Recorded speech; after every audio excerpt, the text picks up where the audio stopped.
Iran के करज में यूएस इजराइल ने बड़ा हमला किया है। हमले के बाद करज में जोरदार विस्फोट सुनाई दिया है।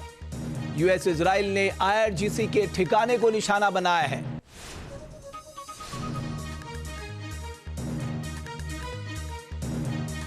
इधर पश्चिम एशिया में जंग पर रूसी प्रवक्ता दिमित्री पेस्कोव का बयान।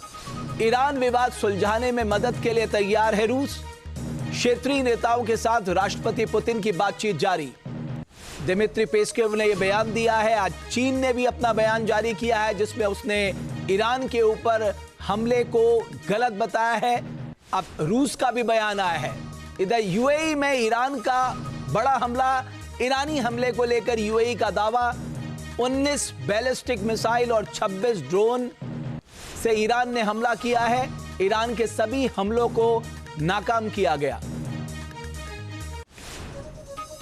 ईरान के हमलों के बीच कतर का यूएन को संदेश। ईरान नागरिक ठिकानों को निशाना बना रहा है। कतर का कहना है कि ईरान अब नागरिक ठिकानों को निशाना बना रहा है।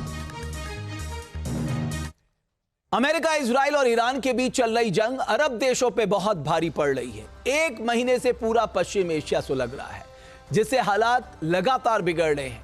अब खाड़ी के देशों की इकोनॉमी पर भी संकट आ गया है। एक रिपोर्ट पे दावा किया गया है कि अरब में 37 लाख नौकरियों पर खतरा मंडरा रहा है और गरीबी का दायरा भी तेजी से बढ़ने वाला है।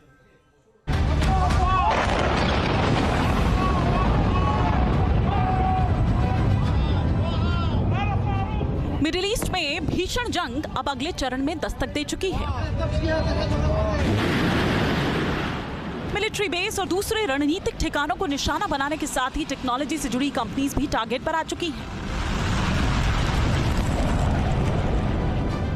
अरब देशों में बारूदी बवंडर के बीच अर्थव्यवस्था की कमर टूटने का खतरा बढ़ गया है।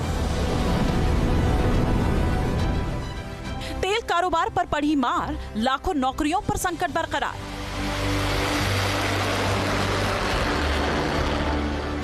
जंग इतनी विस्फोटक हो चुकी है कि पूरे अरब वर्ल्ड में अमेरिका का कोई भी ठिकाना महफूज नहीं है। ईरान के निशाने पर अब अमेरिका की टेक कंपनीज आ गई हैं। आईआरजीसी ने बहरीन में क्लाउड सर्विस प्रोवाइड करने वाली कंपनी अमेज़न के डेटा सेंटर पर अटैक किया। धमाके की वजह से कंपनी के ऑपरेशंस में दिक्कत आई। ड्रोन हमले से स्ट्रक्चरल डैमेज, पावर सप्लाई पर असर पड़ा। साथ ही बैंकिंग, पेमेंट, डिलीवरी एप्स और एंटरप्राइज सॉफ्टवेयर सेवाएं प्रभावित हुई। ईरान ने पहले ही चेतावनी दी थी कि वो अमेरिकी टेक कंपनीज को निशाना बनाएगा। ईरानी मीडिया के मुताबिक बहरीन का ये डेटा सेंटर अमेरिकी सैन्य और खुफिया गतिविधियों को सपोर्ट करने की वजह से टारगेट किया गया। वेस्ट एशिया को डेटा के लिहाज से ग्लोबल हब बनाया जा रहा है।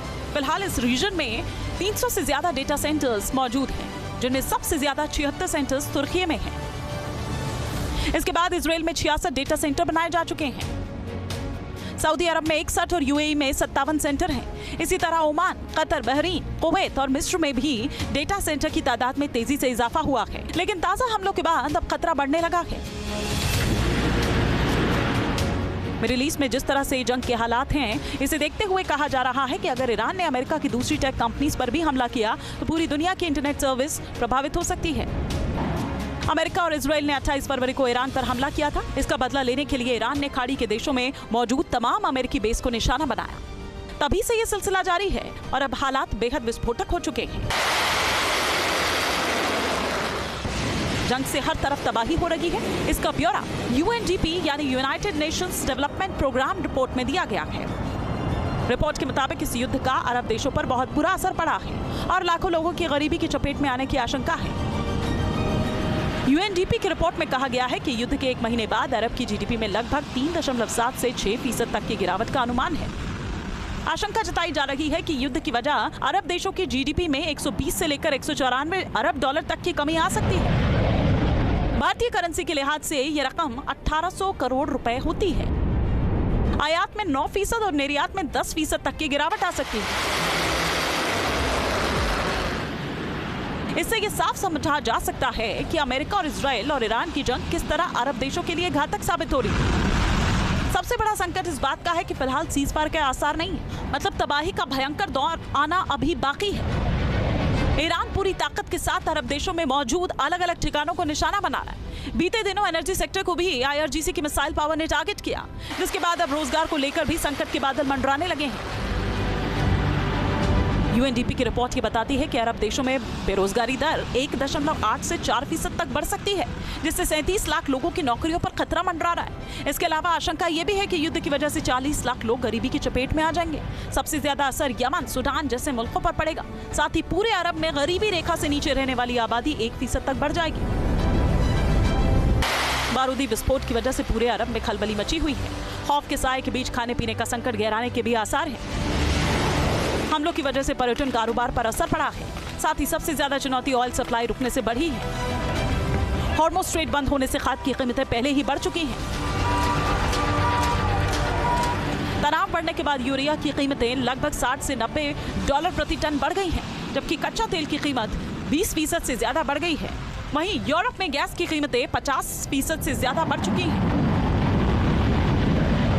तेल और गैस की कीमतें बढ़ने के साथ ही महंगाई की मार भी आम लोगों पर पड़ने लगी है। कुल मिलाकर अरब देश इस जंग में बिना वजह पिस रहे हैं।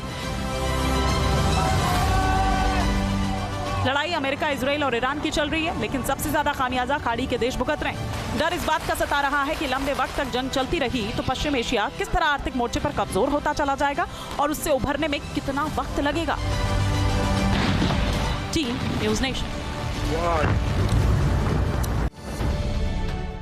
अब से DD फ्री डिश की चैनल नंबर 57 पर देखिए न्यूज़ नेशन।